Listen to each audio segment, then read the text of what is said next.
বিসমিল্লাহির রহমানির রহিম। আসসালামু আলাইকুম সবাইকে। প্রিয় শিক্ষার্থীরা, আশা করছি তোমরা সকলেই ভালো আছো। আরো একটি গুরুত্বপূর্ণ ভিডিও নিয়ে হাজির হয়েছি। আমি মোহাম্মদ নাইম শেখ, প্রভাষক, অর্থনীতি বিভাগ। আজকের এই পর্বে যে বিষয়টি থাকছে তা হচ্ছে একাদশ দ্বাদশ শ্রেণীর অর্থনীতি প্রথম পত্রের খুবই গুরুত্বপূর্ণ একটি অধ্যায়, নবম অধ্যায়, সামগ্রিক আয় ও ব্যয়। এই চ্যাপ্টার থেকে আমরা একটি সৃজনশীল নিয়েছি, গণিত রিলেটেড। সেই সৃজনশীলটা আমরা আজকে সমাধান করার চেষ্টা করব।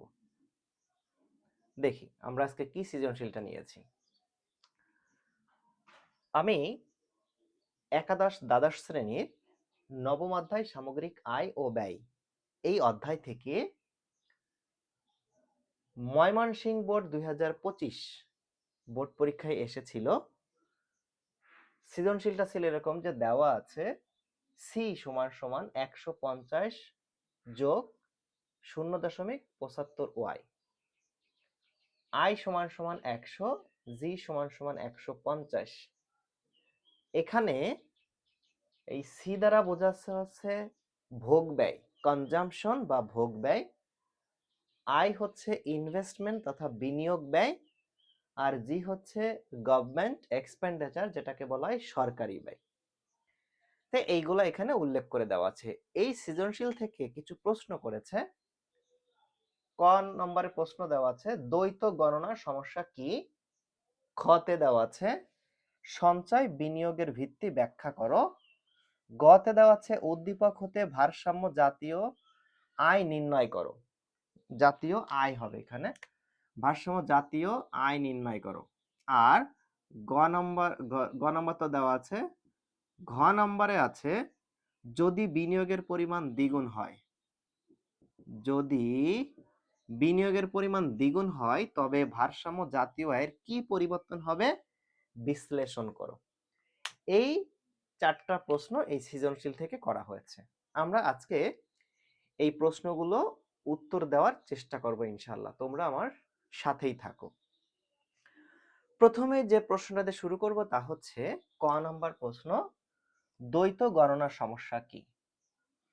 এখানে দ্বৈত মানে হচ্ছে, আমরা জানি দ্বৈত মানে হচ্ছে দুই, গণনা মানে হচ্ছে কোনো জিনিসকে সংখ্যায় গণনা করা। তাহলে দ্বৈত গণনা হচ্ছে দুইবার গণনার অন্তর্ভুক্ত হওয়া। বিষয়টা হচ্ছে এটা, দ্বৈত মানে দুই আর গণনা মানে তো সংখ্যা গণনা করা। তো সেই ক্ষেত্রে দ্বৈত গণনা হচ্ছে দুইবার গণনার অন্তর্ভুক্ত হয়ে যাওয়া। এখন অবশ্যই জাতীয় আয় আমরা হিসাব করি। এই জাতীয় আয় হিসাব করার সময় আমরা বিভিন্ন ধরনের দ্রব্যকে এখানে নিয়ে আসি। দ্রব্য তিন ধরনের রয়েছে। একটা হচ্ছে স্বাভাবিক দ্রব্য, এরপরে রয়েছে নিকৃষ্ট দ্রব্য, গিফেন দ্রব্য।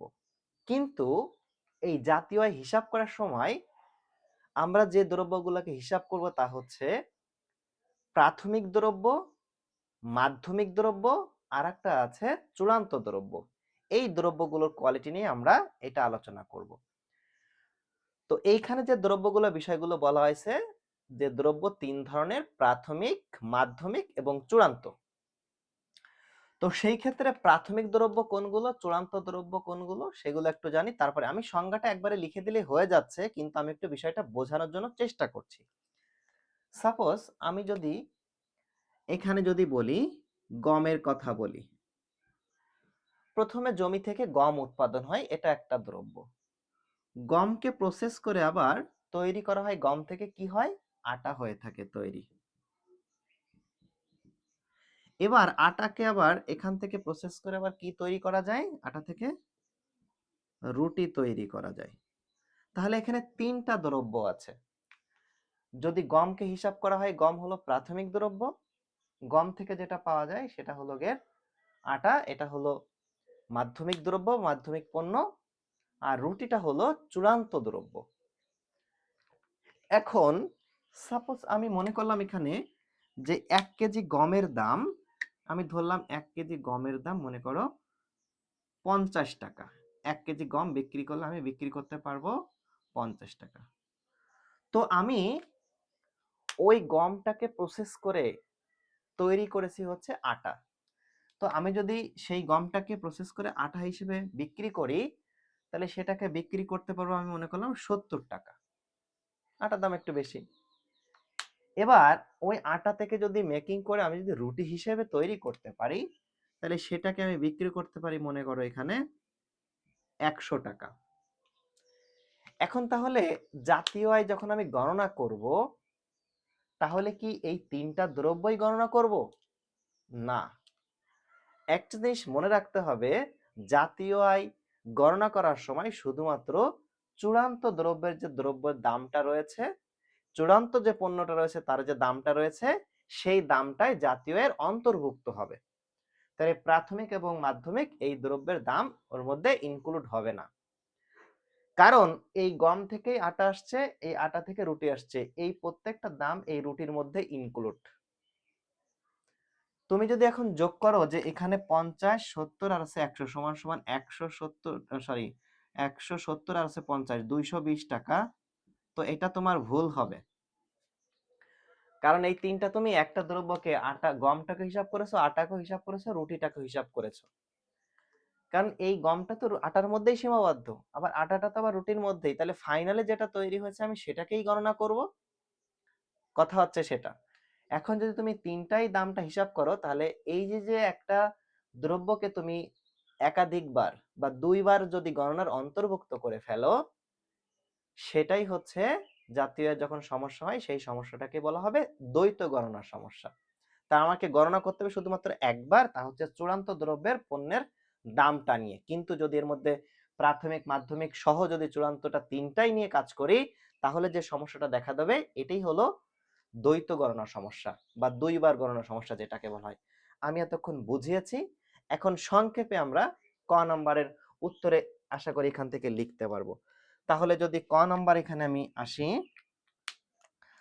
দেখি তাহলে ক নম্বরে আমি এখানে কি উত্তর লিখতে পারবো। ক, এই যে সামগ্রিক আমি লিখতে পারি, সামগ্রিক আয়। সামগ্রিক আয় মানে একটা দেশের জাতীয় আয়। সামগ্রিক আয় গণনার সময়, সামগ্রিক আয় গণনার সময়, সামগ্রিক আয় গণনার সময় কোন পণ্যের দাম, কোন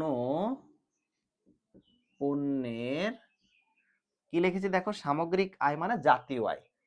তো এই সামগ্রিক আয় বা জাতীয় আয় গণনার সময় কোন পণ্যের দাম, কোন পণ্যের দাম একাধিকবার মানে একের অধিক, একাধিকবার অন্তর্ভুক্ত, একাধিকবার অন্তর্ভুক্ত হওয়াকে দ্বৈত গণনার সমস্যা বলে। দ্বৈত গণনা সমস্যা বলে। সংক্ষেপে উত্তরটা লিখে দিয়েছি। আশা করছি ক নম্বরের উত্তর ক্লিয়ার হয়েছে। তাহলে বিষয়টাকে আর একটুবার বোঝাচ্ছি একটু। সামগ্রিক আয় বা জাতীয় আয় গণনার সময় কোন পণ্যের দাম একাধিকবার মানে একের অধিকবার, দুইবার, তিনবার, এরকম একাধিকবার যদি গণনার অন্তর্ভুক্ত হয়, হওয়াকে দ্বৈত গণনার সমস্যা বলা হয়। আশা করছি ক নম্বরের উত্তর ক্লিয়ার হয়েছে।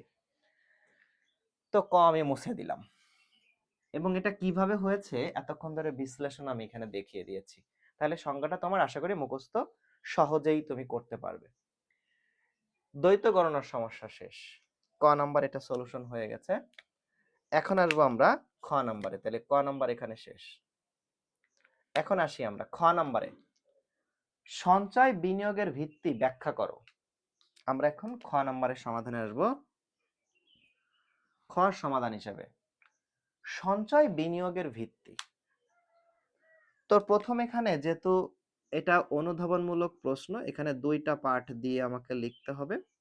তো প্রথম একটা অংশে একটা পার্ট লিখবো, দ্বিতীয় অংশে আর একটা পার্ট লিখবো। তো যেহেতু সঞ্চয় বিনিয়োগের ভিত্তি, এর মানে হচ্ছে সঞ্চয় মূলত কার উপর নির্ভরশীল?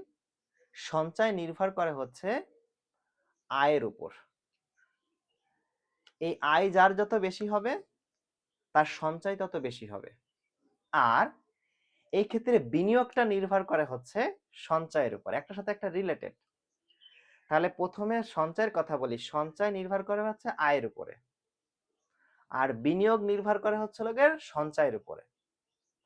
তাহলে যে ব্যক্তির আয় যত বেশি তার সঞ্চয় তত বেশি, আর যার সঞ্চয় যত বেশি তার মূলধন গঠন হবে বেশি, বিনিয়োগ করবে বেশি। তাহলে এজন্য বলতে পারি সঞ্চয় নির্ভর করতেছে কার উপর? বিনিয়োগের উপর। তাহলে এই ক্ষেত্রে সঞ্চয় যদি বেশি হয় বিনিয়োগের পরিমাণটাও বেশি হবে, সঞ্চয় যদি কম হয় বিনিয়োগের পরিমাণটাও কম হবে।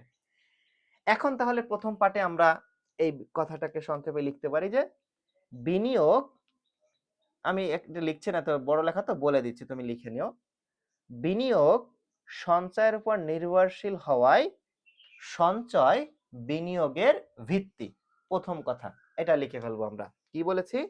বিনিয়োগ সঞ্চয়ের উপর নির্ভরশীল হওয়ায় সঞ্চয় হলো বিনিয়োগের ভিত্তি। প্রথম হেডিং শেষ। অনুধাবনের দ্বিতীয় পার্টে এখন আরেকটা বক্স করে আমরা লিখব। তাহলে অবশ্যই এখানে এই কথাটা লিখলাম, এখন আরেকটা অবশ্যই এখানে আমরা পার্ট পার্ট করে আনসার করার চেষ্টা করব, তাহলে ভালো নাম্বার পাওয়া যাবে। তাহলে প্রথম অংশে বলেছি বিনিয়োগ সঞ্চয়ের উপর নির্ভর হওয়ায় সঞ্চয় বিনিয়োগের ভিত্তি। এখন আসি পরবর্তীতে পার্টে কি লিখব। প্রথমে আমরা এখানে আয় সঞ্চয় সংজ্ঞাটা দেখব। আয়ের, এখানে লিখব আয়ের যে অংশ ভোগ না করে ভবিষ্যতের জন্য রেখে দেওয়া হয়। তার মানে একজন ব্যক্তি যখন ইনকাম করে বা আয় করে তখন আয়ের সম্পূর্ণ অংশটা সে যদি ভোগ না করে কিছু একটা অংশ যদি ভবিষ্যতের জন্য রেখে দেয়, এটাকেই বলা হচ্ছে সঞ্চয়। তাহলে আমরা এখানে বলতে পারি যে আয়ের যে অংশ বর্তমানে ভোগ না করে ভবিষ্যতের জন্য জমা রাখা হয় তাই হলো সঞ্চয়। আর এই সঞ্চয় বা এই সঞ্চিত অর্থ আমরা কি করি? মূলধন গঠনের উদ্দেশ্যে উৎপাদন ক্ষেত্রে যখন আমরা নিয়োগ করি তা বিনিয়োগ হিসেবে নির্দেশ করে। তাহলে প্রথমে বলেছি আয়ের যে অংশ বর্তমানে ভোগ না করে ভবিষ্যতের জন্য জমা রাখা হয় তাকে বলা হয় সঞ্চয়। আর এই সঞ্চয়ের মাধ্যমে মূলধন গঠন হয়, আর মূলধন গঠন হয়ে সেই মূলধন যখন আমরা বিনিয়োগ করি বা মূলধন গঠনের উদ্দেশ্যে যখন আমরা উৎপাদন ক্ষেত্রে যখন আমরা নিয়োগ করি সেটাই হলো বিনিয়োগ। তাহলে অবশ্যই বিনিয়োগটা নির্ভর করতেছে কার উপর? সঞ্চয়ের উপর। অর্থাৎ আমরা এখানে বলতে পারি এখানে ইনভেস্টমেন্ট সমান সমান ফাংশনাল অফ এস, এইভাবে করেও কিন্তু বলতে পারি যে আই সমান সমান ফাংশনাল অফ এস সমান সমান বিনিয়োগ হলো সঞ্চয়ের উপর নির্ভর করবে। সঞ্চয় যত বেশি হবে বিনিয়োগ তত বেশি হবে। মূলত কেউ যদি আবার এটাকে আবার এই প্রশ্নের আলোকে বলতেছি, কারণ বিনিয়োগটা আবার সুদের হারের উপর নির্ভর করে। এখন এটা আমি এখানে আলোচনায় আনছি না, আমি আপাতত বোঝাতে চাচ্ছি যে এইখানে সঞ্চয় লিখেছে এই কারণে যে সঞ্চয় বৃদ্ধি পেলে বিনিয়োগটা বৃদ্ধি পায়, সঞ্চয় কমলে বিনিয়োগটা কমে যায়, এইটার উপর ভিত্তি করে এখানে দিয়েছি। আর একটা আলোচনা আছে বিনিয়োগ কিন্তু সুদের হারের উপর নির্ভর করবে, এটা এখানে আমি আনছি না। তাহলে আমরা এখানে বোঝাতে চাচ্ছি যে যার সঞ্চয় যত বেশি বিনিয়োগের পরিমাণ তত বেশি, সঞ্চয়ের পরিমাণ যত কম বিনিয়োগের পরিমাণটাও তত কম। তার মানে সঞ্চয় এবং বিনিয়োগের মধ্যে সম্পর্ক হলো পজিটিভ বা ধনাত্মক সম্পর্ক, সমমুখী সমমুখী সম্পর্ক। তাহলে এখানে দেখতে পাচ্ছি আমরা যে সঞ্চয় যদি বৃদ্ধি পায় বিনিয়োগও বাড়বে, সঞ্চয় যদি কমে যায় বিনিয়োগটাও কমে যাবে। আর এই কারণেই বলা হচ্ছে বিনিয়োগ হলো সঞ্চয়ের ভিত্তি। আশা করছি খ নম্বরের উত্তরটা আমরা এই আলোচনা থেকে লিখতে পারবো ইনশাল্লাহ। তো এরপরে আসি, কারণ এগুলো তো থিওরি প্রশ্ন, তুমি আর একটু বই থেকে যদি পড়ো তাহলে মোটামুটি ভালো একটা ধারণা নিয়ে উত্তর করতে পারবে। এখন আসবো আমরা গ নাম্বার প্রশ্নের। তাহলে এখানে খ নাম্বার হয়ে গেল, এখন আসবো আমরা গ নাম্বার সমাধানে। গ নম্বরে কি বলা আছে? উদ্দীপক হতে ভারসাম্য জাতীয় আয় নির্ণয় করো। প্রথমে ভারসাম্যের কথা বলা আছে, তো ফার্স্টে এখানে আমরা 3টা পয়েন্ট দিয়ে অবশ্যই লিখব। প্রথম পয়েন্টে যেটা লিখতে পারি, ভারসাম্য কখন হয়? যখন অর্থনীতিতে সামগ্রিক চাহিদা এবং সামগ্রিক যোগান যখন পরস্পর সমান হয়, তাহলেই ভারসাম্য অর্জিত হয়। সামগ্রিক চাহিদা এবং সামগ্রিক যোগান কোনটা দ্বারা বোঝায়? যেটা হলো এগ্রিগেট ডিমান্ড, এডি সমান সমান এস, অর্থাৎ সামগ্রিক চাহিদা এবং সামগ্রিক যোগান যখন পরস্পর সমান হবে, তখনই অর্থনীতিতে ভারসাম্য অর্জন হবে। এটাকে আবার বলা হয় সামগ্রিক ব্যয় এবং সামগ্রিক আয়। তো সামগ্রিক আয় ব্যয় যখন পরস্পর সমান হবে, তার মাধ্যমেও কিন্তু ভারসাম্য জাতীয় আয় নির্ধারিত হয়। একভাবে বললেই হবে। তাহলে প্রথম স্টেপে আমরা লিখতে পারি, সামগ্রিক চাহিদা এডি ও সামগ্রিক যোগান এএস এর সমতার ভিত্তিতে ভারসাম্য জাতীয় আয় পরিমাপ করা যায়। প্রথম হেডিং এটা আমরা লিখে ফেলবো। এরপরে আসবো আমরা হচ্ছে দ্বিতীয় হেডিংসে। এই যে সামগ্রিক আয় এবং সামগ্রিক ব্যয়ের কথা বললাম, বা সামগ্রিক চাহিদা এবং সামগ্রিক যোগানের কথা যে বললাম, এখন বলবো এটা সংজ্ঞাটা বা কিভাবে দিব সেটা বলতে পারি যে জাতীয় আয়ের যে স্তরে দেশের সামগ্রিক আয় এডি ও সামগ্রিক ব্যয় এএস পরস্পর সমান হয়, তা ভারসাম্য জাতীয় আয় হবে। অর্থাৎ একটি অর্থ বছরে কোনো অর্থনীতিতে সামগ্রিক চাহিদা এবং সামগ্রিক যোগান যদি পরস্পর সমান হয়, তাহলে ভারসাম্য জাতীয় আয় হবে। এই ক্ষেত্রে আমরা দেখব যে অর্থনীতিতে এখানে কয় খাত বিশিষ্ট অর্থনীতি দেওয়া আছে, 2 খাত বিশিষ্ট নাকি 3 খাত বিশিষ্ট নাকি 4 খাত। তাহলে ভারসাম্য সেই ক্ষেত্রে আমরা বলতে পারি এখানে যে এডি সমান সমান এখানে যেহেতু সি আই জি দেওয়া আছে, তো আমরা জানি এডি সমান সমান 3 খাত বিশিষ্ট হওয়ায় সি প্লাসের আই প্লাসের জি। তাহলে এটা একটা মিশ্র অর্থনীতি হয়ে যাবে, কারণ আমরা জানি ওয়াই সমান সমান সি প্লাসের আই, এটা হলো বদ্ধ অর্থনীতি, ওয়াই সমান সমান সি প্লাসের আই প্লাসের জি, এটা হলো মিশ্র অর্থনীতি, আর সি প্লাস আই প্লাসের জি প্লাস এক্স মাইনাসের এম, বা যেটাকে আমরা এক্সএন বলে থাকি, এই টোটাল মিলে এটাকে বলতে পারো মুক্ত অর্থনীতি বা খোলা অর্থনৈতিক মডেল, 4 খাত বিশিষ্ট। যেহেতু প্রশ্নের মধ্যে আমার 3টা খাত দেওয়া আছে, সি আই এবং জি, তো এই ক্ষেত্রে ভারসাম্য জাতীয় আয়টা অবশ্যই বের করতে হবে এই 3 খাত বিশিষ্ট নিয়ে। অনেক সময় প্রশ্নের মধ্যে আমি একটু বলে রাখছি যে প্রশ্নের মধ্যে শুধু আই, এই যে সি এবং আই দেয়া থাকতে পারে, তাহলে 2 খাত বিশিষ্ট অর্থনীতি নিয়ে ভারসাম্য জাতীয় আয় বের করতে হবে। এখন যদি এই প্রশ্নের মধ্যে সি আই এবং জি দেওয়া আছে, তাহলে অবশ্যই আমাকে লিখতে হবে যে ওয়াই সমান সমান, আমরা জানি এখানে মূলত এডি সমান সমান সি প্লাসের আই প্লাসের জি, আর এখানে আরেকটা জিনিস এস সমান সমান আমরা জানি হচ্ছে ওয়াই। এটা এইভাবে লিখতে পারি। তাহলে সেই ক্ষেত্রে যদি আমি এখানে এইভাবে প্রকাশ করি যে এডি সমান সমান এস, সুতরাং এই 3 খাত বিশিষ্ট এডির মানটা আমি কত পেয়ে যাব, সি প্লাসের আই প্লাসের জি ইজিক্যাল টু এস সমান সমান পেয়েছি আমরা ওয়াই। আর এখান থেকে আমরা লিখতে পারি যে সুতরাং ওয়াই সমান সমান সি প্লাসের আই প্লাসের জি। আশা করি কনসেপ্ট ক্লিয়ার হয়েছে। এইভাবে করে আমরা সূত্র লিখতে পারি। তাহলে এখানে এডি বলতে সামগ্রিক চাহিদা যেটাকে বোঝানো হয়, এস হচ্ছে সামগ্রিক যোগান। তাহলে সামগ্রিক চাহিদা এবং সামগ্রিক যোগান এই দুটা সমতার মাধ্যমে কিন্তু আমরা বলতে পারি যে পরস্পর ভারসাম্য অর্জন হবে, অথবা সামগ্রিক আয় এবং সামগ্রিক ব্যয় এই দুটা সমন্বয়েও কিন্তু আমরা বলতে পারি ভারসাম্য জাতীয় আয় নির্ধারিত হবে, তাও লিখতে পারি। আবার আমরা জানি ভারসাম্য অবস্থায় এডি সমান সমান এস, অথবা ভারসাম্য অবস্থায় 3 খাত বিশিষ্ট অর্থনীতির ক্ষেত্রে ওয়াই সমান সমান সি প্লাসের আই প্লাসের জি। যে কোনো একভাবে লিখলেই হবে, কোনো সমস্যা নাই। তো এটা গেল আমরা 3 খাত বিশিষ্ট জানলাম। তাহলে প্রশ্নের মধ্যে যদি কখনো, কারণ আমি তো সৃজনশীল একটা করিয়ে দিচ্ছি, যদি কখনো 2 খাত বিশিষ্ট অর্থনীতি থাকে, তখন হচ্ছে লগের ওয়াই সমান সমান সি প্লাসের আই। যদি 4 খাত বিশিষ্ট হয়, ওয়াই সমান সমান সি প্লাস আই প্লাসের জি। অর্থাৎ যদি 2 খাত হয়, একটু যদি আমি একটু লিখে দিই, সি প্লাসের আই। যদি প্রশ্নের মধ্যে উল্লেখ করা থাকে শুধু সি এবং আই, অর্থাৎ ভোগ এবং বিনিয়োগ এই দুইটা মান নির্দেশ করা থাকে, তাহলে তখন সূত্র হবে এটা। আর যদি প্রশ্নের মধ্যে C I G X M এগুলো সব দেওয়া থাকে, তাহলে তখন হবে 4 খাত, যে সি প্লাসের আই প্লাসের জি প্লাস এক্স মাইনাসের এম। এই সূত্রের সাহায্যে করতে হবে। কিন্তু আমি যে প্রশ্নটা নিয়েছি সেখানে দেখতে পাচ্ছি আছে হচ্ছে সি, আছে হচ্ছে আই, এবং আছে হচ্ছে জি, যার কারণে আমাকে এই ওয়াই সমান সমান সি প্লাসের আই প্লাসের জি এই ভারসাম্য শর্ত দিয়েই অঙ্কটাকে সমাধান করতে হবে। আশা করছি বিষয়টা কনসেপ্ট ক্লিয়ার হয়েছে যে 2 খাত কখন হবে, 3 খাত কখন হবে, 4 খাত কখন হবে, সেটা প্রশ্নের উদ্দীপকের আলোকেই আমি মূলত লিখতে পারবো। দেখতে হবে প্রশ্নের মধ্যে কি কি মান দেওয়া আছে, এই দেওয়া আছের উপর ভিত্তি করেই আমি সৃজনশীলটা সমাধান করতে পারবো। যেহেতু প্রশ্নের মধ্যে আমি 3টা খাতের কথা এখানে উল্লেখ করা আছে, সি, আই এবং জি, তাই আমরা ভারসাম্য তৈরি করব হচ্ছে ওয়াই সমান সমান সি প্লাসের আই প্লাসের জি, এই সূত্রটা দিয়ে। জি, বোঝাতে পেরেছি কি? আশা করছি তোমাদেরকে বোঝাতে পেরেছি। এখন তাহলে আমরা এইখানে 2টা পার্ট লিখে ফেললাম।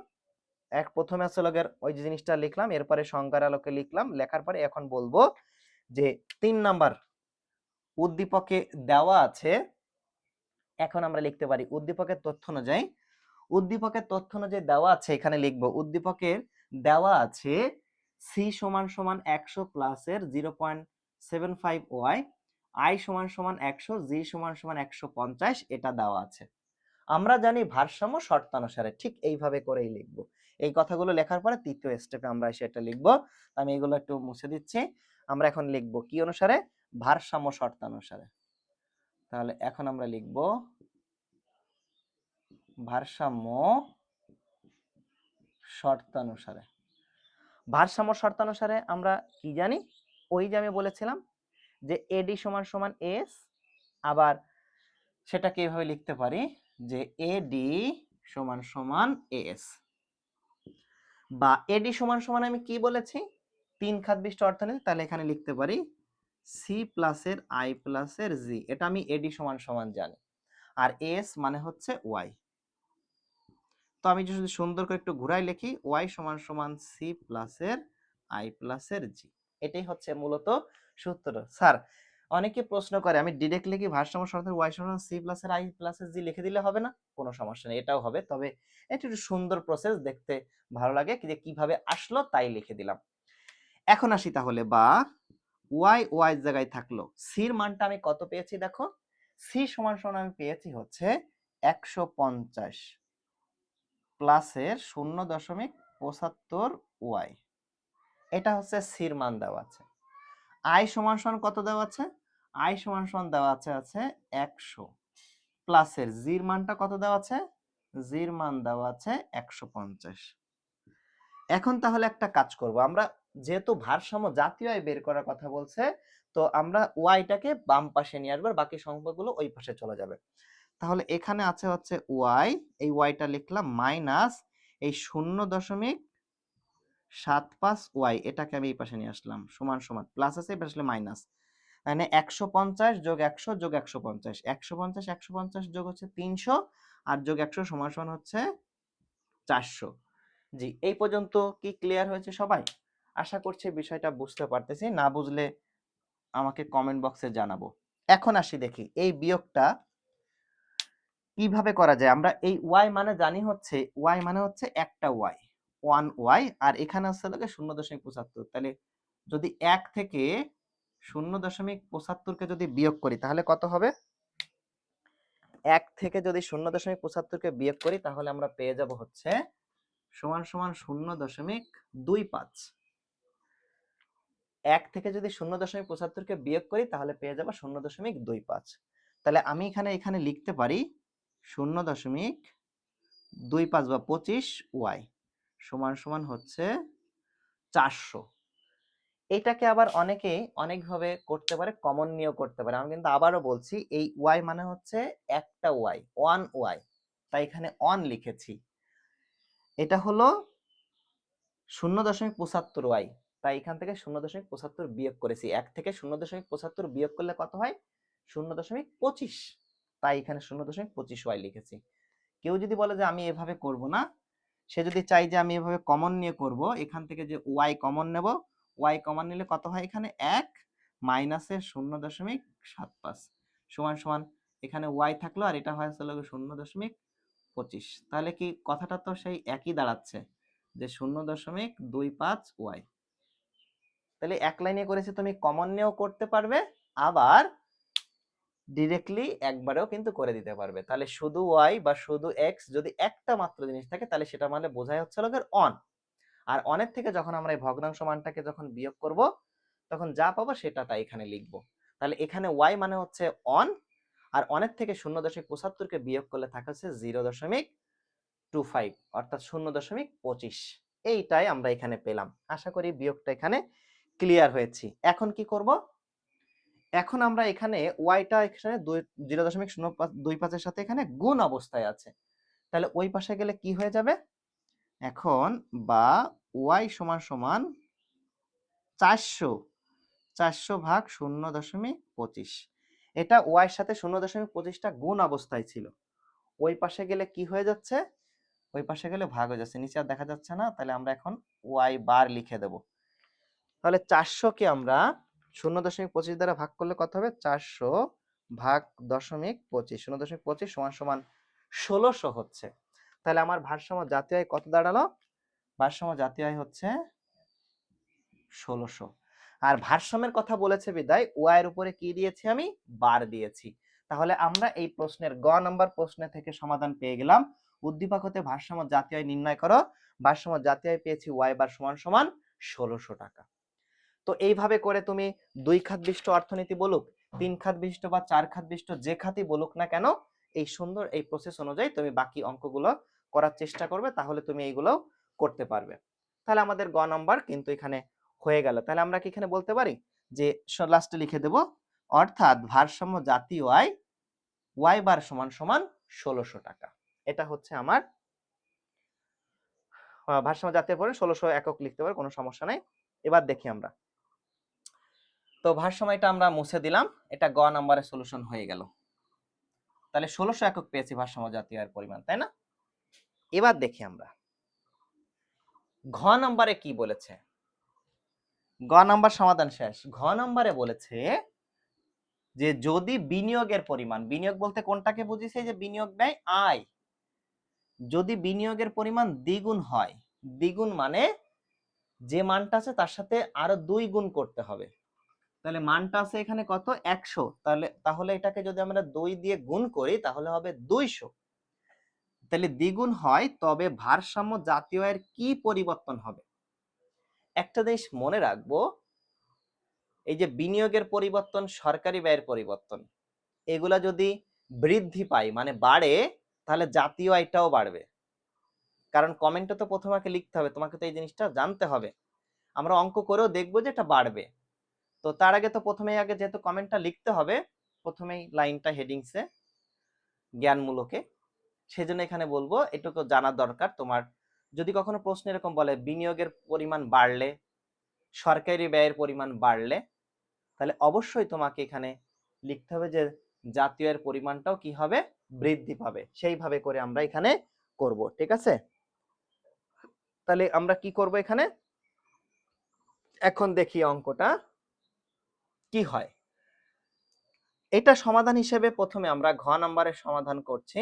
ঘ নাম্বারের সমাধানের প্রথম পয়েন্ট, আমি তাহলে যেহেতু বলেছি যে বিনিয়োগের পরিমাণ বৃদ্ধি পেলে অবশ্যই জাতীয় আয়টা কি হবে, জাতীয় আয়টা বাড়বে। আমরা অঙ্ক করে দেখাবো না যে আসলে মিলছে কিনা। তো সেই ক্ষেত্রে এখন আমি প্রথম কমেন্টটাই হবে এটা লিখবেন, এটা বিনিয়োগ ব্যয় কত হলে, বিনিয়োগ ব্যয় দ্বিগুণ হলে ভারসাম্য জাতীয় আয় কি পাবে, বৃদ্ধি পাবে। এটা হচ্ছে প্রথম লাইন। তাহলে বৃদ্ধি যে পাবে তুমি যখন বললে, অবশ্যই তোমাকে অঙ্কের মাধ্যমে দেখাই দিতে হবে। তাহলে প্রথম স্টেপে আমরা এসেছি বিনিয়োগ ব্যয় দ্বিগুণ হলে ভারসাম্য জাতীয় আয় বৃদ্ধি পায়, প্রথম হেডিং শেষ। এরপরে অনুধাবনমূলকের সংজ্ঞার সাহায্যে এটাকে লিখতে পারি, জাতীয় আয়ের পরিমাণ অর্থনীতিতে খাতগুলোর উপর নির্ভর করে। জাতীয় আয়ের পরিমাণটা কার উপর নির্ভর করে, জাতীয় আয়ের পরিমাণ অর্থনীতির খাতগুলোর উপর নির্ভর করে। খাতগুলোর আর্থিক মান বৃদ্ধি পেলে ভারসাম্য জাতীয় আয়ের পরিমাণ বৃদ্ধি পায়, আবার খাতগুলোর আর্থিক মান হ্রাস পেলে ভারসাম্য জাতীয় আয় হ্রাস পাবে। তাহলে এখানে বিনিয়োগ ব্যয় সরকারি ব্যয় এগুলো যদি বৃদ্ধি পায় জাতীয় আয়টা বৃদ্ধি পাবে, আর এগুলো যদি হ্রাস পায় তাহলে জাতীয় আয়টাও হ্রাস পাবে। এই কথাগুলো এখানে লিখবো দ্বিতীয় স্টেপে। করার পরে এরপরে তৃতীয় স্টেপে আসব উদ্দীপকের আলোকে। তাহলে উদ্দীপকের বিনিয়োগ ব্যয় কি হয়েছে, তাহলে আমরা এখানে লিখতে পারি উদ্দীপকের বিনিয়োগ ব্যয় দ্বিগুণ হলে। উদ্দীপকটা কিন্তু 3 নম্বরে আসলো, তোমরা অনেকেই করো কি উদ্দীপকটা প্রথমেই দিয়ে দাও। না স্যার, আমরা এটা সঠিকভাবে লেখার চেষ্টা করব। উদ্দীপকের কি ব্যয়, উদ্দীপকের বিনিয়োগ ব্যয়। উদ্দীপকের বিনিয়োগ ব্যয় কত হলে, দ্বিগুণ হলে, আমরা যেহেতু দ্বিগুণ হলে বলতে পারি, দ্বিগুণ হলে কত হবে, দ্বিগুণ হলে হবে, দ্বিগুণ হলে হবে, এখানে আগেরটা ছিল শুধু আই, তো এখন যেহেতু দ্বিগুণে চেঞ্জ হয়েছে তো সেটাকে আমি আই প্রাইম বলতে পারি। আই প্রাইম বা আই স্টার বা আই অন যাই বলেন না কেন, নতুন যেহেতু একটা মান পেয়েছি তাকে বোঝানোর জন্য আমরা এটা দিয়েছি প্রাইম। ঠিক আছে, তাহলে এখানে কত হবে, 200, 100 ছিল এখানে, 100 ছিল গুণ কত 2 সমান সমান কত হয়ে যাবে, সমান সমান হয়ে যাবে 200। তাহলে উদ্দীপকের বিনিয়োগ ব্যয় দ্বিগুণ হলে হবে আই প্রাইম সমান সমান 200। এখন আবার সে আমরা ভারসাম্য জাতীয় সেটা করব। তাহলে আমরা জানি, তাহলে এই ক্ষেত্রে জাতীয়ের পরিমাণটা তখন কত হবে, আমরা লিখব কি শর্তানুসারে, ভারসাম্য শর্তানুসারে। ভারসাম্য শর্তানুসারে আমি কি জানি, আমি জানি হচ্ছে এডি সমান সমান এস, বা এই ক্ষেত্রে এডির মানটা কত পেয়েছিলাম আমরা এখানে লিখব সি প্লাসের আই প্রাইম লিখব, কারণ আই তখন চেঞ্জ হয়েছে, আই প্রাইম প্লাসের জি ইজ ইকুয়াল টু এস সমান সমান পেয়েছিলাম আমি ওয়াই। হয়ে গেল। এখন তাহলে মানগুলো বসিয়ে দেব, নতুন যে মানটা পেয়েছি এখন সেইগুলা। এখন দেখি তাহলে সির মানটা তো কোনো চেঞ্জ নাই, সি সমান সমান পেয়েছিলাম হচ্ছে, আচ্ছা এই লাইনটাকে একটু সুন্দর করে আগের মতো যেভাবে লিখেছিলাম সেইভাবে একটু লিখে দিই, ওয়াই সমান সমান সি প্লাসের আই প্রাইম প্লাসের জি, এইভাবে করে আমরা পেয়েছি। এখন আমরা মানটাকে লিখব, তাহলে দেখি এখন এখানে কি লেখা যায়। আমি যদি এখানে লিখি, বা এখানে ওয়াই ওয়াই এর জায়গায় থাকছে, সি সমান সমান পেয়েছি আমরা হচ্ছে 150 প্লাসের 0.75 ওয়াই প্লাসের আই প্রাইম, এই যে একটু আগে লিখলাম আই প্রাইম আমি কত পেয়েছি, 2 গুণ করলে আই প্রাইম সমান সমান হয় হচ্ছে 200, আর জি সমান সমান পেয়েছিলাম আমি 150। এখন তাহলে এটাকে যোগ বিয়োগ করে দেখি, ওয়াই আমি এই পাশে নিয়ে আসি, ওয়াই মাইনাসের 0.75 ওয়াই, তাহলে 150 150 হচ্ছে 300 আর 200 হচ্ছে সমান সমান 500। বা এখন একটা ওয়াই থেকে যদি 0.75 ওয়াই চলে যায় তাহলে কত লিখতে পারবো, অথবা তুমি যে এইভাবেও করতে পারো, দুইভাবেই শিখাই দিছি। আগেরটা যেহেতু একবার সরাসরি বিয়োগ করে দিয়েছিলাম, আর এখন আমি ওয়াইটাকে কমন নিলাম, ওয়াইকে কমন নিলে এখানে থাকে 1 বিয়োগের 0.75 সমান সমান 500। বা এখানে ওয়াই থাকলো, 1 থেকে 0.75 চলে গেলে থাকে কত, 0.25 থাকে হচ্ছে 500। বা এখন এটা যেহেতু গুণ অবস্থায় আছে তাই ওয়াই আমি রেখে দিলাম 500, এটা ভাগ হয়ে যাবে এই পাশে গেলে 0.25। এখন এই 500কে 0.25 দ্বারা ভাগ করলে কত হয় সেটা যদি একটু দেখি, 500 ভাগ 0.25 সমান সমান 2000। তাহলে এখন আমরা এখানে কত পাচ্ছি, সুতরাং ওয়াই বার প্রাইম সমান সমান 2000। ওয়াই বার প্রাইম কেন দিলাম, কারণ এটা তো নতুন ভারসাম্য জাতীয় আয়, প্রাথমিকটা তো শুধু ওয়াই বার লিখেছিলাম, তাহলে দুইটাতে একরকম লেখা যাবে না, তাই প্রাইম বা ওয়ান যে কোনো একটা কিছু দিলেই হবে। তাহলে এখন ভারসাম্য জাতীয় আয় বৃদ্ধি পেয়ে, আগে ছিল 1600 দেখেছিলাম আমি, গ নম্বরে উত্তরে 1600 দেখেছিলাম, কিন্তু এখন কত হয়েছে 200। তাহলে অর্থাৎ ভারসাম্য জাতীয় আয় বৃদ্ধি পেয়ে হয়েছে কত, 2000। তাহলে আমি কি এটাকে বলতে পারলাম, শুরুতে যে কমেন্টটা লিখেছিলাম যে বিনিয়োগের পরিমাণ দ্বিগুণ হলে ভারসাম্য জাতীয় আয় বৃদ্ধি পাবে, ঠিক তাই এখানে এখন হয়েছে যে বিনিয়োগের পরিমাণ বৃদ্ধি পেয়েছে, যার কারণে ভারসাম্য জাতীয় আয় বৃদ্ধি পেয়েছে। এখন কত, 1600 থেকে হয়েছে কত এখন 2000। তাহলে কতটুকু বৃদ্ধি পেল সেটা যদি আমরা আসি, তাহলে বিনিয়োগের পরিমাণ দ্বিগুণ হলে আমরা আই প্রাইম সমান সমান পেয়েছিলাম হচ্ছে 200, এক্ষেত্রে ভারসাম্য জাতীয় আয় বৃদ্ধি পাবে কতটুকু? তাহলে ভারসাম্য জাতীয় আয় বৃদ্ধি পাবে, সুতরাং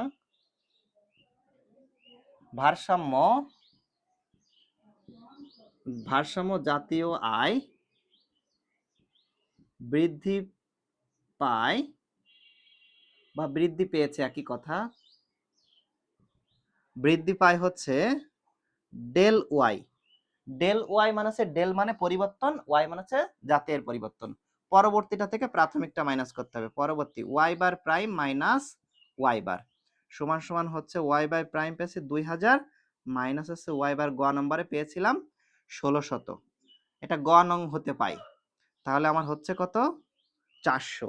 এটাই হচ্ছে জাতীয় আয় বৃদ্ধির পরিমাণ।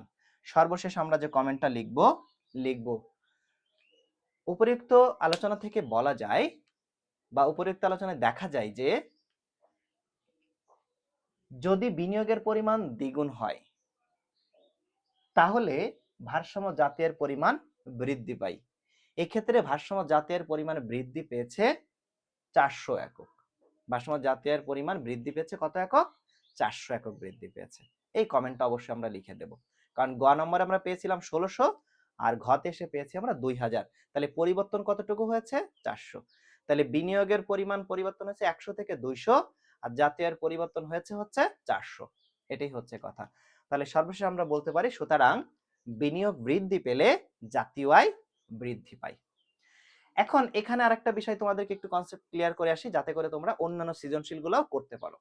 হয়তো এখানে প্রশ্নের মধ্যে এখানে বিনিয়োগের পরিমাণ দ্বিগুণ করা আছে, অথবা এটাও থাকতে পারে যে বিনিয়োগের পরিমাণ বৃদ্ধি পেয়ে 200 টাকা হলো। আবার যদি বলা থাকে বিনিয়োগের পরিমাণ 100 টাকা বৃদ্ধি পেলে ভারসাম্য জাতীয়ের কি পরিমাণ হবে?